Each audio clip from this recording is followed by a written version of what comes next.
30년을 일했습니다. 한 번도 월급을 늦게 받은 적 없었습니다. 한 번도 가족을 굶긴 적 없었습니다.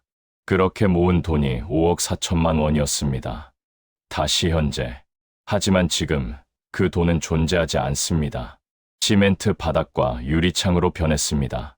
아무도 찾지 않는 상가. 아무도 책임지지 않는 약속. 박영수가 벽을 두 손으로 치며 절규한다. 돌려줘.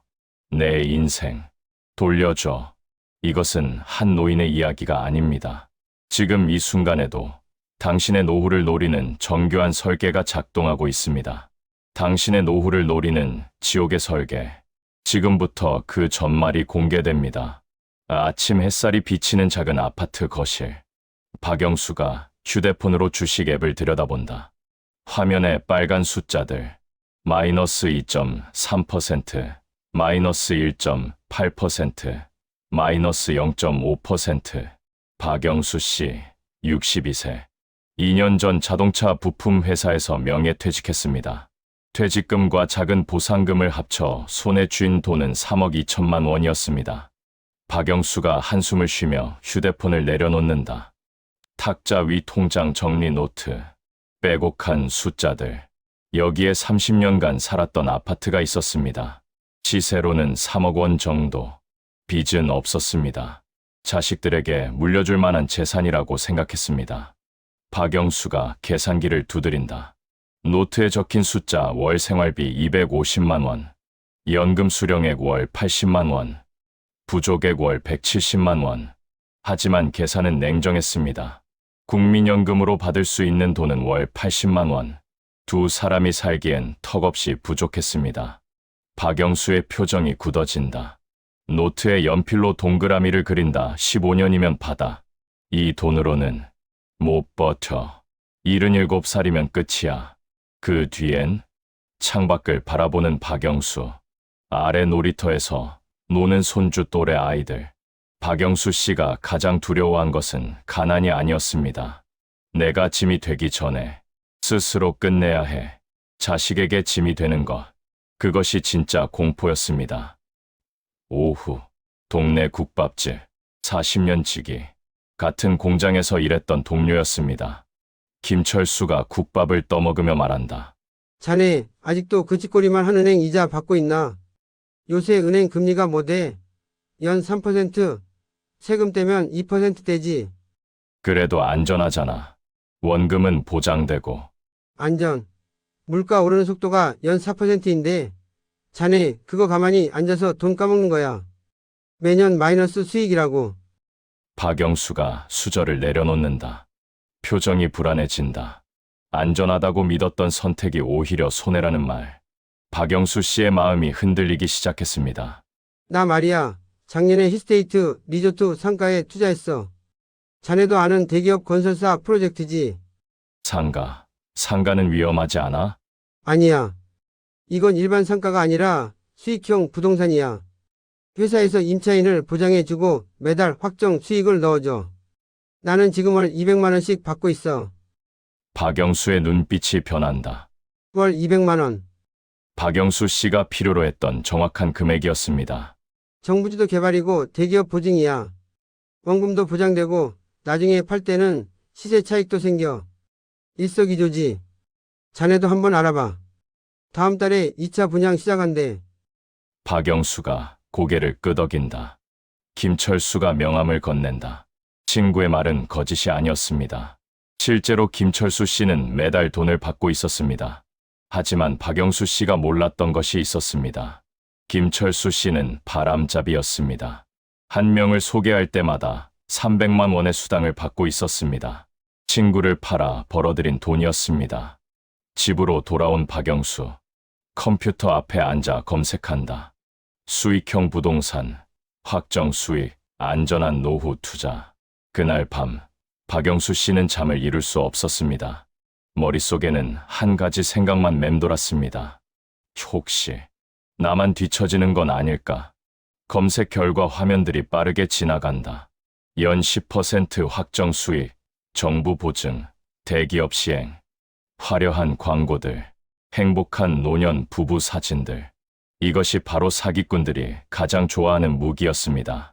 불안감, 그리고 뒤처질지 모른다는 공포, FOMO, Fear of Missing Out, 기회를 놓칠지 모른다는 두려움. 새벽 2시, 박영수가 여전히 화면을 보고 있다. 옆에서 자고 있는 아내의 모습, 평생을 성실하게 살았습니다. 한 번도 남을 속이지 않았습니다. 그런 사람일수록 더 쉽게 속았습니다. 왜냐하면 그들은 상대방도 자신처럼 정직할 거라고 믿었기 때문입니다. 다음 날 아침, 박영수가 김철수에게 전화한다. 철수야, 어제 그 상가, 나도 좀 자세히 알아보고 싶은데. 전화 너머 김철수의 화난 목소리. 그래. 잘 생각했어. 내가 담당자한테 연결해 줄게. 자네 후회 안 할 거야. 기망과 불안이 교차한다. 창밖으로 해가 떠오른다. 그렇게 박영수 씨는 지옥의 문 앞에 섰습니다. 아직 그는 몰랐습니다.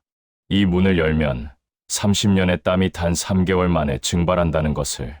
3일 후 강남의 한 특급 호텔 대연회장 입구에는 꿈의 오션뷰 시티 2차 분양 설명회라는 현수막이 걸려 있었습니다. 박영수 씨는 정장을 차려입고 그곳에 들어섰습니다. 화려했습니다. 대형 스크린에는 푸른 바다가 보이는 고급 리조트 조감도가 펼쳐져 있었습니다. 흰색 테이블보가 깔린 원탁마다 고급 커피와 다과가 준비되어 있었습니다. 100명이 넘는 관람객들이 자리를 가득 메웠습니다. 대부분 50대 후반에서 70대 초반, 박영수 씨와 같은 세대였습니다. 이미 성공한 분위기였습니다. 사람들은 열띤 표정으로 팸플릿을 들여다보고 있었습니다. 누군가는 전화기를 꺼내 가족에게 연락하고 있었습니다. 늦으면 기회를 놓친다는 조급함이 회장 전체를 감싸고 있었습니다. 오후 2시 정가, 조명이 어두워지고 무대에 한 남자가 올라섰습니다. 최상무. 40대 후반으로 보이는 그는 명품, 시계를 찬 손목을 자연스럽게 드러내며 마이크를 잡았습니다. 회색 슈트는 완벽하게 맞았고 목소리는 차분하면서도 신뢰감이 넘쳤습니다. 존경하는 사장님들, 사모님들, 여러분은 평생 일하셨습니다. 이제부터는 돈이 여러분을 위해 일하게 하십시오. 첫 번째 속삭임이었습니다. 최상무는 스크린을 가리키며 말을 이어갔습니다. 정부 주도, 개발 지역이라는 거, 대기업 건설사가 시행한다는 거, 이미 1차 분양은 완판되었고 투자자들은 매달 확정 수익을 받고 있다는 거, 거짓은 아니었습니다. 1차 분양 투자자들은 실제로 돈을 받고 있었습니다.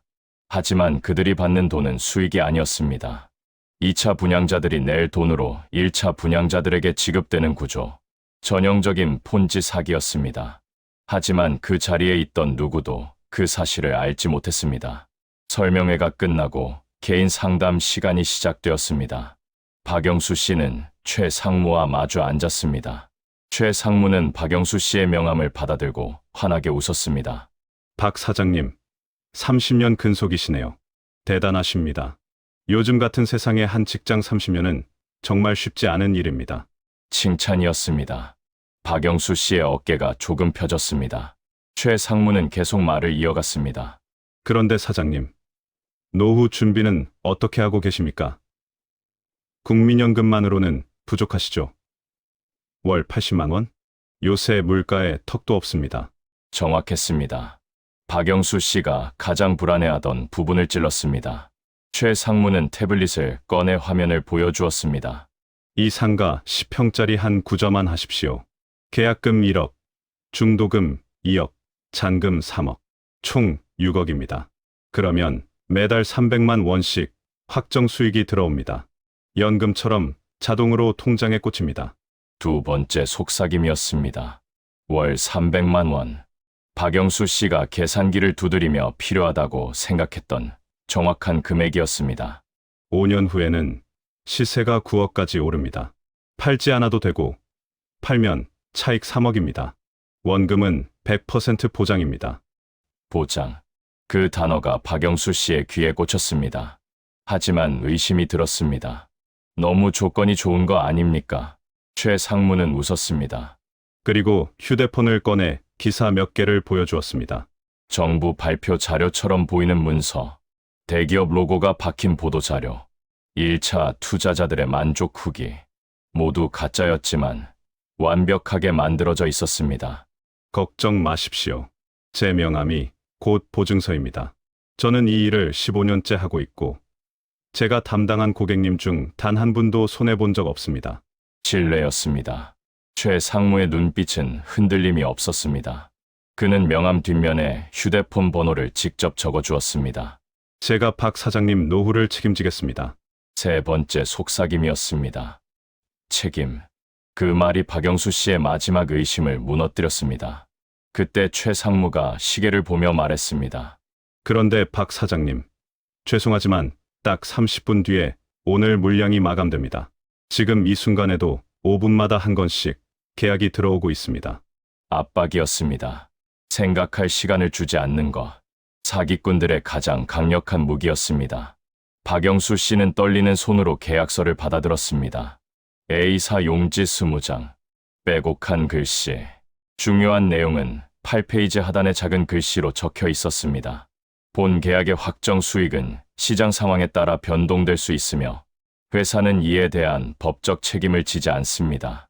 하지만 최 상무는 그 부분을 빠르게 넘겼습니다. 대신 1페이지의 큰 글씨만 가리켰습니다. 여기 사인만 하시면 됩니다. 나머지는 제가 다 처리해 드리겠습니다. 박영수 씨는 펜을 들었습니다. 아내에게 전화해야 한다는 생각이 스쳤습니다. 아들에게 물어봐야 한다는 생각도 들었습니다. 하지만 30분이라는 시간이 그를 몰아붙였습니다. 늦으면 기회를 놓친다는 공포가 그를 지배했습니다. 사인했습니다. 박영수. 30년 동안 한 번도 빚을 진 적 없던 이름. 성실하게 월급을 모아온 이름. 그 이름이 계약서에 적혔습니다. 퇴직금 3억 2천만 원을 계약금과 중도금으로 입금했습니다. 아파트를 담보로 은행 대출 3억을 받았습니다. 총 6억 3천만 원. 박영수 씨 인생의 모든 것이었습니다. 계약이 끝나고 집으로 돌아오는 길. 박영수 씨는 핸드폰 속 계약서 사진을 들여다보았습니다. 꿈의 오션뷰 시티 10평 상가 소유권 계약서. 그는 미소 지었습니다. 이제 걱정 없다고 생각했습니다. 매달 300만 원씩 들어오면 여유롭게 살 수 있다고 믿었습니다. 아들에게 짐이 되지 않아도 된다고 안도했습니다. 그는 5억 4천만 원으로 평생 연금을 샀다고 믿었습니다. 하지만 그가 산 것은 상가가 아니었습니다. 팔 수도 없고 버릴 수도 없는 평생의 족쇄였습니다. 그날 저녁, 박영수 씨는 집에 돌아와 아내에게 말했습니다. 투자했다고, 좋은 기회를 잡았다고, 이제 노후 걱정 없다고. 아내는 놀랐지만 남편을 믿었습니다. 30년 동안 단 한 번도 가족을 실망시킨 적 없는 남편이었습니다. 하지만 불안했습니다. 퇴직금 전부와 집까지 담보로 잡혔다는 말에 얼굴이 하얗게 질렸습니다. 여보, 아들한테는 말했어요? 박영수 씨는 고개를 저었습니다.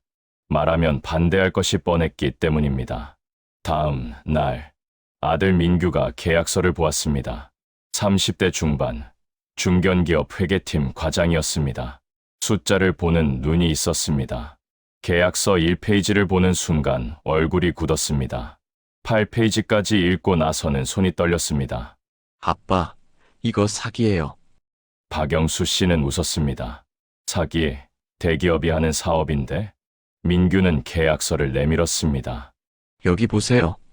확정 수익 보장 없음이라고 적혀 있어요. 여기. 세 군데나요? 이건 누가 봐도 먹튀 구조예요. 그래도 1차 투자자들은 돈 받고 있다잖아. 그게 바로 폰지 사기예요. 2차 투자자 돈으로 1차한테 주는 거라고요. 피라미드 무너지면 끝이에요. 박영수 씨의 목소리가 높아졌습니다. 닥쳐. 평생 회사 다닌 내가 뭘 알아? 책상에 앉아서 숫자만 보는 내가 현장을 알아? 아빠, 이건 현장이 아니라 사기판이에요. 내 아비가 보는 눈이 있다. 내 돈 내가 쓰는데 내가 왜 이래라 저래라야. 민규는 한숨을 쉬었습니다. 아버지의 자존심을 건드릴 수 없었습니다.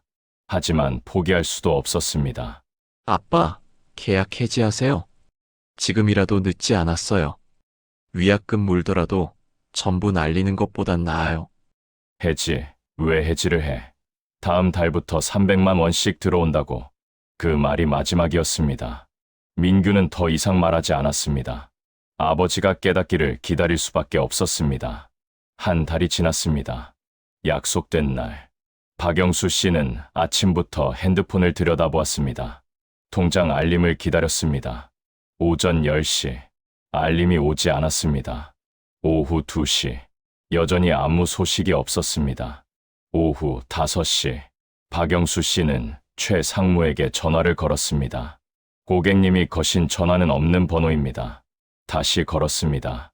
같은 멘트가 흘러나왔습니다. 회사 대표 번호로 전화했습니다. 상담원이 받았습니다. 최 상무님과 통화하고 싶습니다. 죄송합니다만 저희 회사에는 최 상무님이라는 분이 안 계신데요. 무슨 소리예요? 한 달 전에 계약했는데. 고객님 성함과 계약 번호를 알려주시겠습니까? 박영수 씨는 정보를 불렀습니다. 잠시 침묵이 흘렀습니다. 고객님 계약하신 10평 상가는 현재 미분양 상태이며 임차인이 없어 수익 발생이 불가능한 상황입니다. 그럼 제가 받기로 한 300만 원은요? 확정 수익 조항은 계약서에 없습니다. 수익은 실제 임대 시에만 발생합니다. 전화가 끊겼습니다. 박영수 씨는 벽에 기댔습니다. 설마 아닐 거야. 대기업이 하는 사업인데 조금 늦어지는 거겠지. 자기 위로였습니다. 하지만 두려웠습니다. 2달이 지났습니다. 여전히 입금은 없었습니다. 박영수 씨는 현장에 직접 가보기로 했습니다. 버스를 3번 갈아타고 도착한 곳. 꿈의 오션뷰 시티. 조감도에서 봤던 화려한 리조트는 없었습니다. 있는 것은 콘크리트 건물 한 동. 1층 상가는 텅 비어 있었습니다. 유리창에는 먼지가 쌓여 있었습니다. 임대문의라고 적힌 전화번호. 전화하면 받지 않는 번호였습니다. 박영수 씨는 10평짜리 자기 상가 앞에 섰습니다. 아무것도 없었습니다. 시멘트 바닥과 유리창. 6억 3천만 원의 실체였습니다. 주저앉았습니다. 30년이 무너지는 소리가 들렸습니다. 그날 밤, 민규에게 전화가 왔습니다. 아버지가 아니었습니다. 어머니였습니다. 민규야, 내 아버지가 계속 울고만 계셔. 어떡하면 좋니? 민규는 달려갔습니다. 거실 바닥에 주저앉은 아버지, 흐트러진 머리, 풀린 눈빛. 아빠, 박영수 씨는 아들을 보지 못했습니다. 그저 중얼거렸습니다. 내가 뭘 한 거지? 민규는 아버지를 끌어안았습니다. 등을 토닥였습니다. 괜찮아요, 아빠. 우리 같이 해결해요. 하지만 해결할 방법은 없었습니다. 5억 4천만 원은 이미 사라졌습니다. 은행 대출 3억은 매달 이자가 붙어 늘어나고 있었습니다. 집은 담보로 잡혀 있었습니다. 다음 날, 민규는 변호사를 찾아갔습니다. 계약서를 보여주었습니다. 변호사는 고개를 저었습니다. 계약서에 서명하셨으면 법적으로 문제 삼기 어렵습니다. 확정 수익 보장 없음 조항이 명시되어 있어요. 사기죄 입증도 쉽지 않습니다. 그럼 아버지는 어떡하라는 겁니까? 솔직히 말씀드리면 손해를 최소화하는 방향으로 가셔야 합니다. 상가를 헐값에라도 파시거나 아니면 변호사는 말을 멈췄습니다. 나머지는 입 밖에 낼 수 없는 말이었습니다. 민규는 사무실을 나왔습니다. 아버지에게 전화를 걸었습니다. 아빠, 변호사 만나고 왔어요. 그래서 소송은 어려울 것 같아요. 대신 제가 대출 이자는 제가 낼게요. 전화 너머로 아버지의 흐느낌이 들렸습니다. 민규야, 미안하다. 괜찮아요, 아빠. 아니야, 괜찮지 않아. 내가 말렸잖아. 민규는 눈물을 삼켰습니다. 알았어요. 이번엔 제가 낼게요. 그런데 아빠, 응? 이게 끝이 아니잖아요. 침묵이 흘렀습니다. 민규가 말하고 싶었던 것은 이것이었습니다. 대출 이자는 당분간 낼 수 있습니다. 하지만 원금 3억은 어떻게 할 것인가? 아버지의 노후 생활비는 어디서 나올 것인가? 어머니의 병원비는 누가 낼 것인가?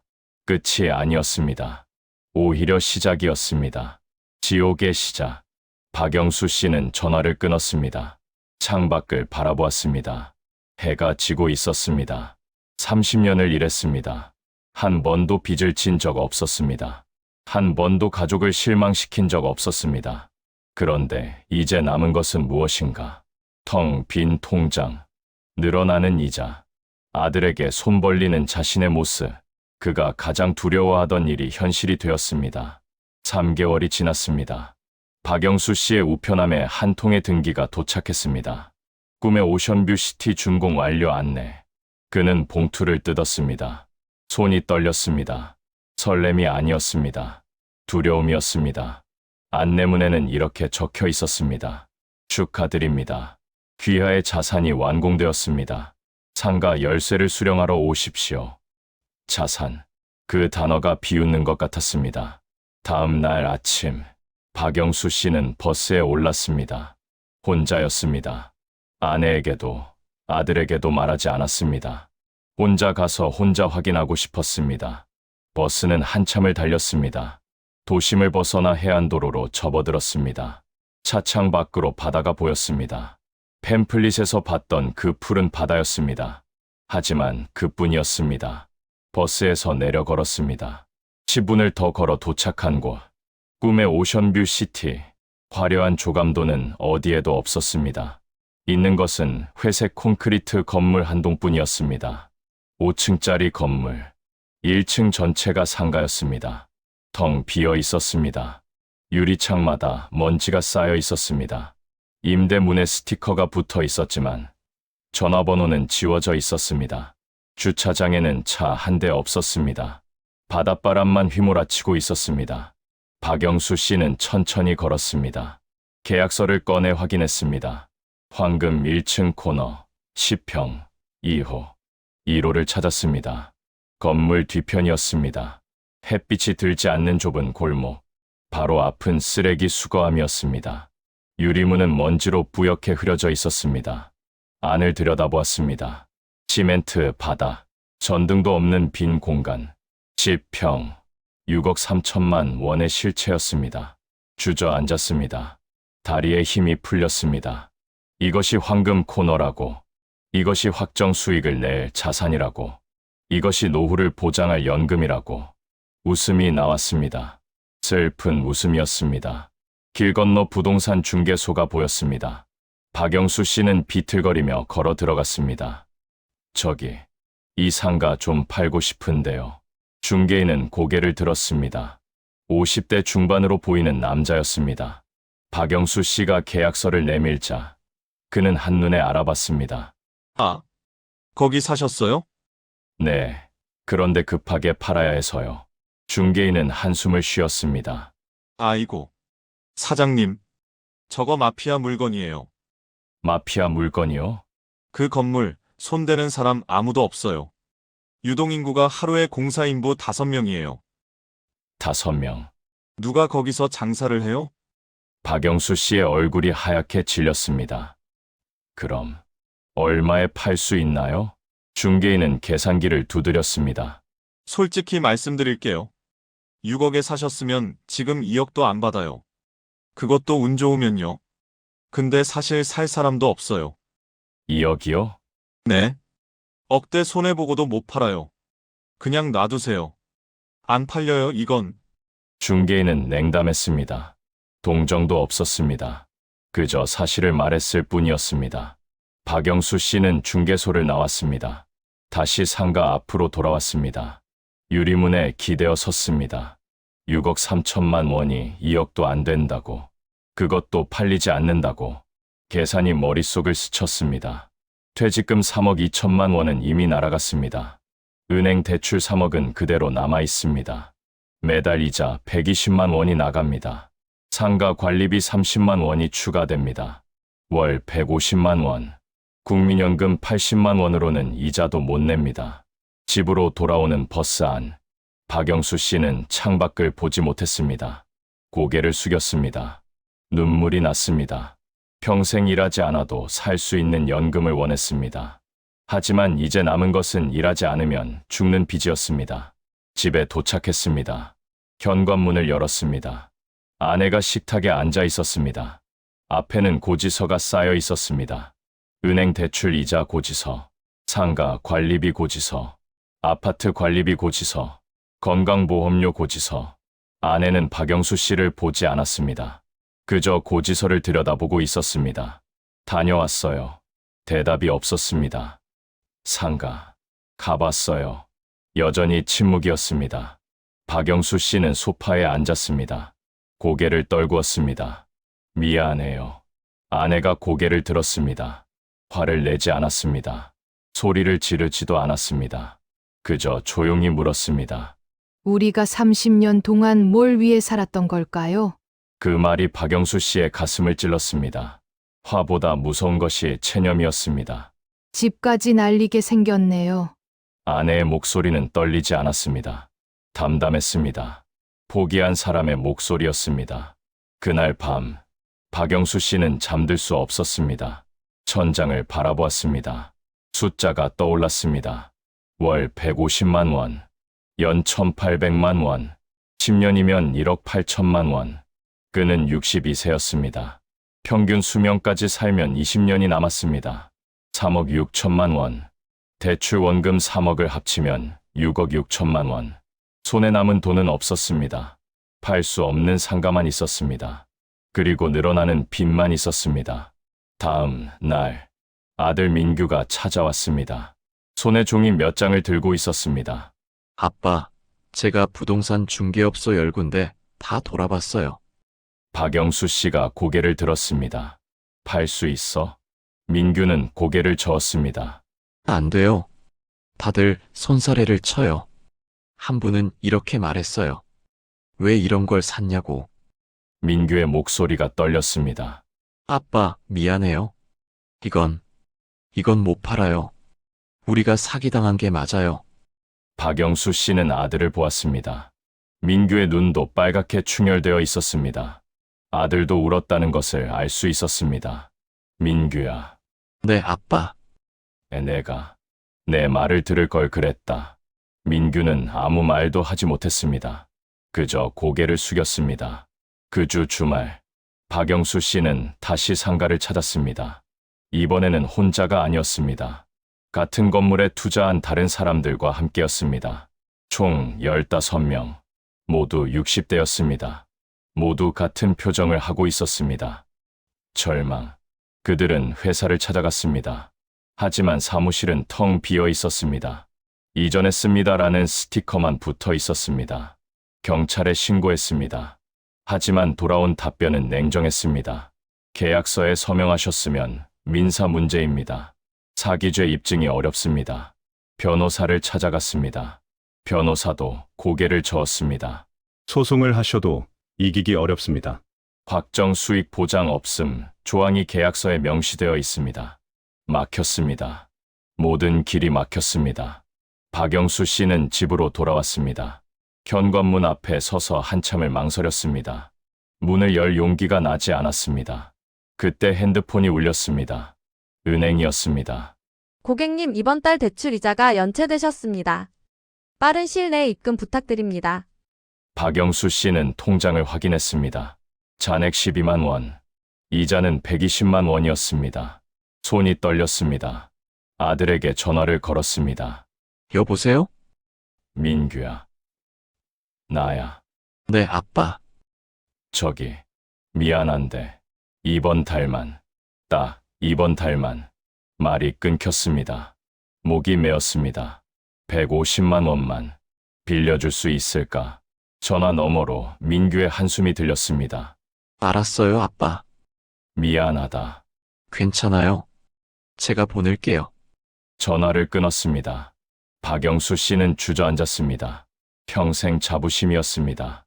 한 번도 자식에게 손을 벌린 적이 없었습니다. 오히려 아들이 힘들 때 돈을 쥐어주었습니다. 그런데 이제 거꾸로 되었습니다. 아들에게 손을 벌리는 아비가 되었습니다. 가장 두려워하던 일이었습니다. 짐이 되는 것, 그것이 현실이 되었습니다. 6개월이 흘렀습니다. 박영수 씨의 머리는 하얗게 새었습니다. 얼굴에는 주름이 깊게 패였습니다. 6개월 사이에 10년을 늙었습니다. 매달 민규에게 받는 150만 원, 그것으로 이자를 냅니다. 생활비는 국민연금 80만 원으로 버팁니다. 두 사람이 한 달을 80만 원으로 살아갑니다. 아내는 말이 줄었습니다. 웃지 않게 되었습니다. 식탁에 반찬 가짓수가 줄었습니다. 민규는 주말마다 찾아옵니다. 손에 쌀과 반찬을 들고 옵니다. 아무 말도 하지 않습니다. 그저 냉장고에 넣고 갑니다. 박영수 씨는 그 모습을 보지 못합니다. 차마 볼 수가 없습니다. 어느 날, 박영수 씨는 다시 상가를 찾았습니다. 마지막이라고 생각했습니다. 마지막으로 확인하고 싶었습니다. 버스에서 내려 걸었습니다. 익숙한 길이었습니다. 회색 건물이 보였습니다. 여전히 텅 비어 있었습니다. 1호 앞에 섰습니다. 유리문에 비친 자신의 모습을 보았습니다. 늙었습니다. 초라했습니다. 패배자의 얼굴이었습니다.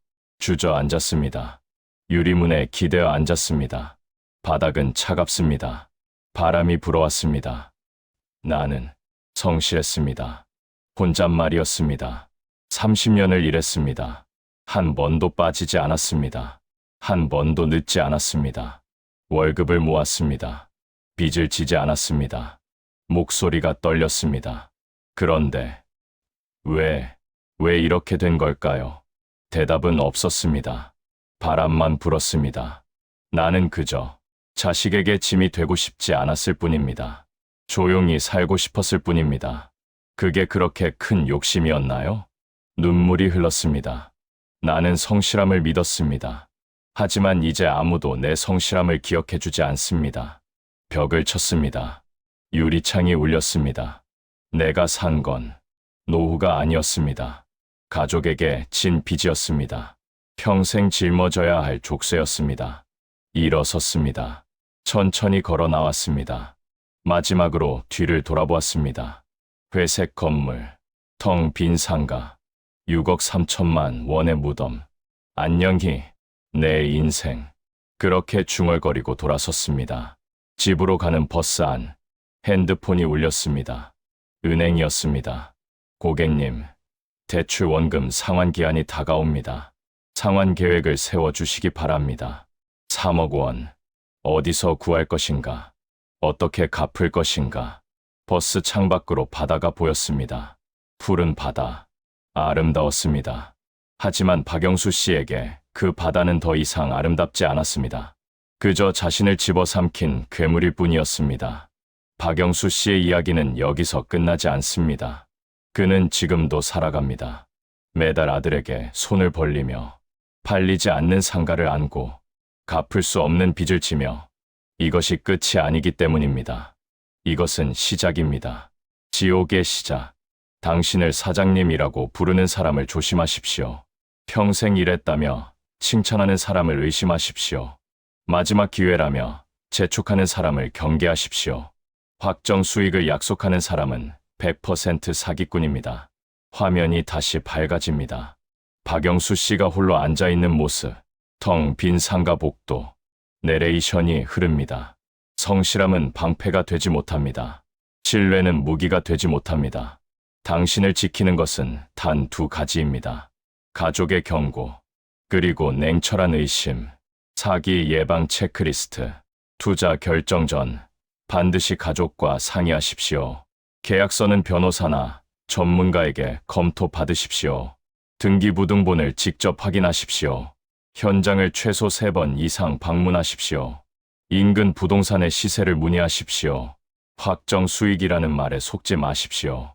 생각할 시간을 요구하십시오. 서두르라는 압박을 거부하십시오. 박영수 씨는 혼자 결정했습니다.